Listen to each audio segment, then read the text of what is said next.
ku ne dégg na produit bii di kër gi benn produit bu doy waar la boo xam ni ma nga bàyyee ko Hong Kong kër gi nag mooy dëgëral kër gi di neexal kër gi fexe kër gi am jàmm soxna si bëgg boroom kër gi bëri doole lool ah kër gi nag dafa nekk loo xam ni bokkul ak benn gis ngeen bu ne waaye bii nii kenn mësu ko gis ndax nag ca njëg la sax ngay xamee ni kenn mësu ko gis produit bi 30 000 francs lay jar ma nga bàyyee ko Hong Kong kër gi boo ko bëggee am dañ la koy livrer en toute discrétion ci 78 703 47 47 78 703 47 47 dama ni kër gi mooy neexal sëy bi lool soxna si yëg boppam bu baax a baax boroom kër gi yëg boppam bu baax a baax jàmm ne ñooy ñam leen kër gi mais nag 30 000 lay jar de yombut de waaye nag est-ce que jaru ko lii la waa kër gi wax waa kër gee ma yónni woon ci yéen kër gi Hong Kong la bàyyee ko. aja jërëjëf mbokk yi ñoo amaat mbégte kontaan saa su ne di jàkkaarloo yéen ñu ngi leen di nuyu ñu ngi leen di siyaar di leen jox seen wàccuwaay bala maa def dara damay baal ñëpp ci koor gi di baal ñëpp àq di baalu ñëpp tey nag ma seet ci champion bu mag su ma nee champion xel yëpp dina dem ci biir Guédiawaye boo nee Guédiawaye di nga ne Lac de Guiers numéro 2 waaye boo nee Guédiawaye di nga ne Alioune Seye tey nag ma seet si ko mu def lu ne ci làmb boobu ba léegi nag làmb xaw a soox def fi ay combat yu am solo tey nag ma seet si ko mu ngi fii biir café gi nuyu naa la jaar naa la. waaw yaay booy maa lay fay maa lay ziar di la jox sa wàccuwaay gannaaw baat 11 juillet bi na seytaan raji dañuy sant yàlla julli si yonent bi rek di sant suma ñaari waajur sant sama sëriñ sëñ Babacar Mbacke mu kabaro borom Daaru Salaam ak Gaawaan mu yàgg fi loolu te wér di ñaanal kilifa diine yëpp suñu borom defal leen tawfiq ak taysiir di ziar waa café gi yëpp waa axlu bi yëpp ñu ngi leen di bëggee di nuyu Maguette Mbaye mi nga xamante ni si jëriñ la bokk ci tuut tànk yi xam nga Tamsir ñu ngi bëggee ñëpp ñoom xam nga ñoom Jamil Madou xam nga soxna Jaara Buso xam nga ñoom Amdi Moustapha ñoom Pabi Joola Yaxya ñëpp rek tout tànk yëpp rek ñu ngi leen di bëgg di leen jox seen wàccuwaay di nuyu waa Seyde famille bi yëpp ginnaaw ba nga nuyoo bu am solo boo nga xam kan mooy Alioune Seye ak Alioune Seye lan moo ko dugal ci laamu ndax jaar nañ ba pat wàcce lii la waaw Alioune Seye benn sën la rek dëkk Gunaas yaroo Gunaas màggee Gunaas dëgg yàlla defee fi lépp nag waaw li tax mu bëgg làmb nag mooy xam nga samay mag laa ñëw fekk ñuy bëre muy ku ci mel ni Alam Ndaa ak ñoom Amadou Sarr xam nga sama grand yi ne fii yëpp genn wàll yëpp dañu doon bëre mu ñëw nag fekk ñuy bëre ma nekk ci di ànd ak ñoom ba yàlla dogal ma dugg ci affaire yi ndax Alioune Seye jaar na ci mbabat ak lan la jël ci mbabat nga xam ne saa yu ñëwee rek xel bi da ciy nekk mu kontaan wala loo xam ne luy difficile la ci non defal mbabat kay def naa ci lu ne li ma def ci mbabat sax defuma ko ci arène bi waaw li ma bëree ci mbabat bëree ko moo ci arène bi jël naa ci lu ne nag waaw dem naa ci fu ne tamit waaw atax na xamal mu ngi noonu daal def naa ci lu ne daal mbabat daal def naa ci lu ne waaw def naa ci lu ne ndax Alioune Seye tam ngéem da ko fekk ci kër gi waaw dama ko fekk ci kër gi wax naa la ko samay mag yoo xam ne ñoo bokk ndey ak baay ñoo doon bëri fii ñu toog nii lañ doon organiser ay mbabat yu mag fii ñu toog nii di wax ak yow ndeysaan waaw père ñoom père Bala tamit dem si yàlla si ak père Alioune Seye sama turandoo ñoom it doon nañ organiser ay mbapat fii ci kaw terrain bi foofu lañ lukkee ko ak mbapat yi am fii ak gox bi yëpp fépp fi mbapat am rek bëri nañ Alioune Seye dugg ci bëree dóor premier combat ak ban année nga dugg ci premier waaw 2005 2006 daa dugg ci bëri dóor bi waaw sa premier combat nga bëree ko waaw sama premier combat ma bëree ko Robert 2 bu Mbour. laa bëri. yàlla may la ci ndam. non boobu sama premier combat defet la. waaw tey defet boobu tey nan la def tey ji. defet boobu moo ma defar mooy ñëw ba fi. waaw. ba nga ñibbisee gis mobilisation bi la topp nga dem dugg sa nit taal di toog jooy. non te ba nga toog yeddaat sa boobu. yow koy xam nga ne gaynde bu utijee teg bu gaynde bu utijee nag ñàkk na xam ne day am lu ko naqari. ba tax na loolu tamit motivé nañu ñu xam ne ki ñu daan mënuñu. lamb moo xam ne yenn saa yi chance la ci am. ok ñu dina la daan te du la mën. dëgg la ñu gëm ne xam nga am nañu wàll ci lamb rek ñu continuer entraînement ba yàlla dogal li ñu dogal ni tey. ndax Alioune Seye benn écurie kese la nekk mu écurie Waal ci nga mos a nekk wala jàng say écurie. non benn écurie rek laa mos a nekk à part écurie boo xamante ni maanaam écurie koñ yi nga xamante ni amul récépissé quoi. maanaam ay nit yu dajaloo li nii rek bëgg benn affaire di ko def. ok à part loolu moom doon nañ dem écurie Ñambur doon fa entraîner bi ñoom mais boobu adhéré wu woon quoi. ok mais écurie Waal daal laa adhéré depuis ba ma nekkee ci arène beeg léegi daal. sa combat yëpp fa nga ko bëree. sama combat ba nii ba sa dernier combat yaa yëpp sama combat ba nii kay. mais Alioune Seye nga jël Quench ci coow li bëri ñëpp naan Alioune Seye dafa jël combat risque ndax ñëpp xam nañ Quench ni mu mel ci ay dóor nga jël combat nga ñëw yàlla def yàlla suturaal nga génn ci combat bi noo ko préparé ak say mbokk. waaw préparé ko rek comme ni ñu doon préparé yeneen combat yi rek. waaw comme ni ñu préparé yeneen combat yi loolu combat boobu nit ñi la jaaxal waaye man moom wax dëgg yàlla jaaxal. combat bi combat moo risque si yow quoi. non musul nekk ci risque. doo toog ba di ko xalaat nii. non yàlla xam na loolu. te tamit làmb moo waxul dëgg rek waaye du maag sax ñooñu làmb moo waxul dëgg rek. mais soo koy wax na dañuy mel ne da ngay am benn kii. mais soo la déggee kon war ngaa bëri ko ëpp ko yan si. non mais yow gars yi ma dooroon doo noonu gis nga fi ñu nekk ci làmb man foofu laa bokk xëy na làmb moo am doo xam ne day sooxe si ñoom ñii mu gaaw si ñoom ñii mu yéex si ñoom rek. ok loolu tax quoi. mais lan mooy problème si yow la wala si adversaire wala si promoteur yi la.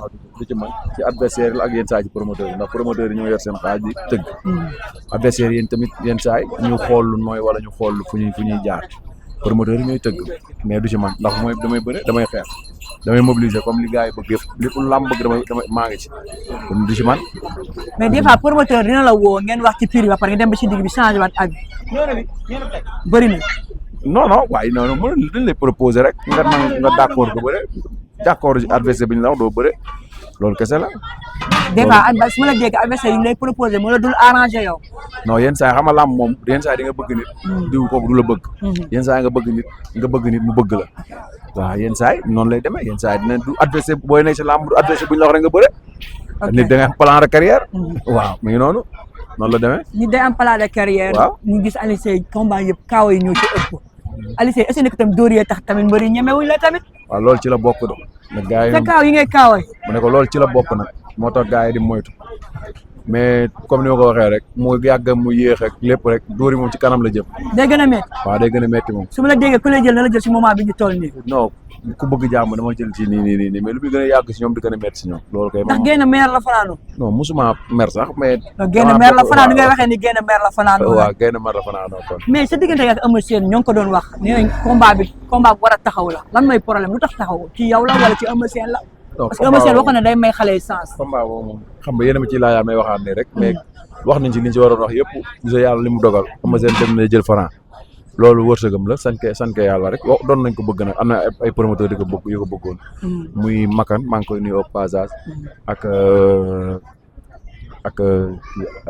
Aziz ñoom Baye waa bëggoon nañ ko gis yàlla dogalu ko mais dañuy sant yàlla rek te xam ne jën jeexul géej moo la yaa fa yegg góor rek. da ngay toog di xaar wala bu ñu joxaatee adversaire si diggante bi pare nga pour bëre. non si su ma amaatee adversaire. comme kan Tapha Tine moo ngi fi. Tapha Tine mel na. Tapha Tine moo ngi fi Modou Lo mi ngi fi ñooñu amaguñu combat. waa des arènes Gris Bordeaux amagul combat. ñeme nga lool. ni loolu man de. waaw jàkkaarloog ñoo nga wax leen ko ñi ngay laaj. wax naa leen ko fi bu kay nag may laaj ni moo tax mu damaa sonn ci wax ji. da ngaa sonn. barki maam Serafal yéen da ngeen nekk samay nit moo tax su ngeen ñëwee ci man du ma leen mën a rejeté. ndeysaan mais fu ne warutuma sax wax dara man damaa war a toog rek jàpp sax mos a ñàmb promoteur woo la diw ma toog wax nii damaa wax fu mu ne wax naa ci kaw garab yi sax war naa fa. gars yi dem te jël. waaw gars yi ñoo dóor metti. waaw mi ngi mais pare nga pour bëre ak Modou Lo. pare naa pour bëre Modou Lo Gris Bordeaux Tapha Tine est-ce que gis nga Tapha Tine bu duñu toll nu mu toll. non loolu dawul sama yaram sax. man loolu laa jàngee bëre ay ponkal. yow ñëw nga arbitre bi tëj barrière yi nga jàkkaarloog say supporters xool Tapha Tine. yow man ma bëgg a découvrir des arènes di am kenn ku may bàyyi xel. waaw boo ne waaye yow gars yi nga xam ñoo la gën a xam kër gu bëri xaj de gars yi dafa ñu dina jàppale. Baadu la yee. bari ku si toog sa ruq rek xam li nga. da ngaa mës a toog kenn ku ne jox leen ma Alioune Seye. ma looloo ma jaaxal ñàkk laaj bi day ñàkk laaj bi waaw muy noonu.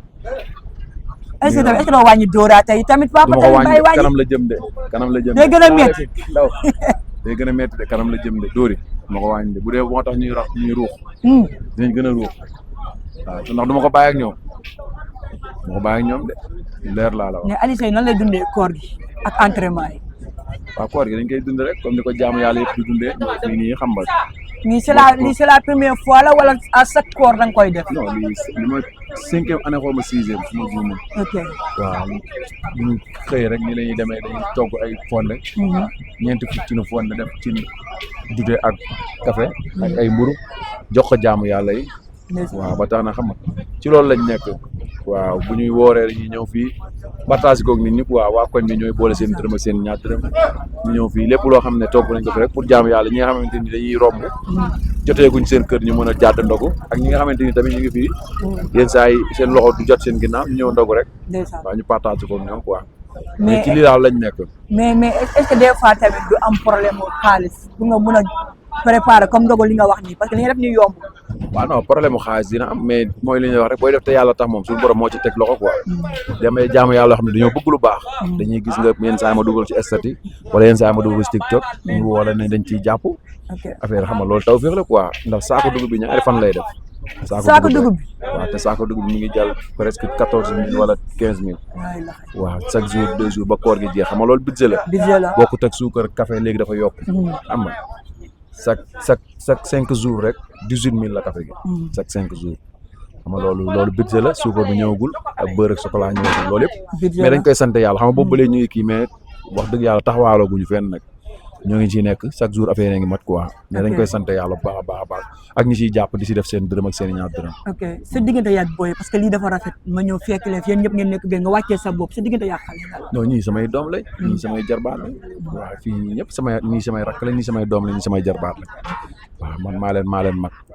waaw ba tax na jàmm lañ àndee ñu bokk ndey bokk baay rek gis nga koñ bi nii moom mooy loolu nii lañ yàgg a dundee noonu ànd bu rafet lañ ànd ñu respecté ma jox ma cër ma nekk seen kilifa ñoom tamit ma respecté ma jox leen liñ kii rek ma jox leen lu ñu moom moo tax ñu mën a ànd ndax liiru jaan monument géej waaye ndax yaa ngi ko fi gis moom tamit liiru démb rek mi ngi woon fii liiru mi ngi ñëw fii liiru fii la bokk waaw fii la bokk gars yi ñu ngi ñëw quoi gars yi ñu ngi ñëw waaw ak lu Baye Fall lépp la. képp ku ci yëg sa bopp rek yaa ngi ci biir. en tant que mbër nga gis lu mel ni Douglas ak Bib Diop nekk ci ay jafe-jafe dem nga fa wala jël nga sa téléphone woo leen. waaw Douglas moom chaque jour ñuy dégg mais demaguma fa. waaw mais damay ñaan ak lu làmb. ak képp koo xam ne autorité nga pour def lu baax rek tax laa jóg. maa ngi ñaan nga jàppaleel ma ñooñu. muy Douglas numéro 2 ak Bib Diop. ak tamit ak remorque numéro 2. moom tamit boobu ba léegi dafa tëdd presque 1 an. waaw man na xam nga yàgg na quoi 1 an ci ponkol moo xam ne ni danga yor njaboot xam nga ñu yaakaar la xëyoo demoo gontoo demoo fenn nga tëdd benn place dafa metti kon maa ngi ñaan ñi nga xamante ni ñooy jëf te yàlla tax ak am waa CNG bi ñu gëstu mbëri yi nga xamante ni pour moi xam nga ñi nga xam ne ñooy jëf te yàlla tax ñu ñëw jàppale ñooñu rek ñu ne jàppale leen quoi te xam ne ci askan wi lañ bokk ci axlu làmb lañ bokk waaw. mais Alioune Sèye tamit ndax d'accord nga ak làmb yi ñu aj fan yi ñu toog ba dernier moment ne bàyyi waat ak làmb loolu d'accord nga ci. waaw non loolu mosuma cee d'accord moom. mais gisoo lu boo gisee dara rek dara moo ko waral quoi. c'est que jékkuñu jékki rek arrêté làmb ji c'est parce que da am koo xamante ni dañ ne làmb moo jeex mu ñàkk ci bakkanam c'est normal xam nga ñu am taxaw seetlu. mais waru woon a yegg ba fii tamit. waru woon a yegg ba fii ak combat yi nga xam ne waroon naa am avant koor bi tamit. nga métti na ci promoteur waaw métti na ci promoteur bi ñu ci masawu makan méngi bu baax a baax ak mbër yi ci waroon bëre yëpp ku ne xam na ne préparer mbër moom dafa metti buñ ci yokkee benn fan rek dafa metti waxatuma laa nga toog boobu ba léegi presque weer xamoo ci loo nekk dafa metti kon ñu ngi leen di masaw ñoom ñëpp mais affaire yi waru woon a yegg fii waroon nañ ko xam lijjanti bu yàgg ndaxte problème mu sécurité la rek te loolu yaakaar naa ne warul nekk loo mais jotul tamit yéen mbëri tam ngeen di waxtaan ak supporters yi quoi ci benn côté déggul ma la mbëri si wax lañ dëkk mbëri dañoo wax ba sonn waaw ñenn ñi ci mbëri ñi rek ñooy changer seen communication rek mais du ñëpp quoi boo compté woon 100 mbër 5 ñoo ko ci def wala 6 wala 10 kon loolu xam nga ne majorité bi mooy ñu si bëri jàmm lañu woote la déggee kon d'accord mbëri naan lamb dafa war a am ay link ak yooyu non link mënul ñàkk maanaam link façon de parler la rek link moom mooy nga am sa nit boo xamante ni dina mën a jàpp say bagage wala nga am groupe boo xamante ni dañuy taxaw mais ay mafia ak ay nangam duñu xam nga mafia sax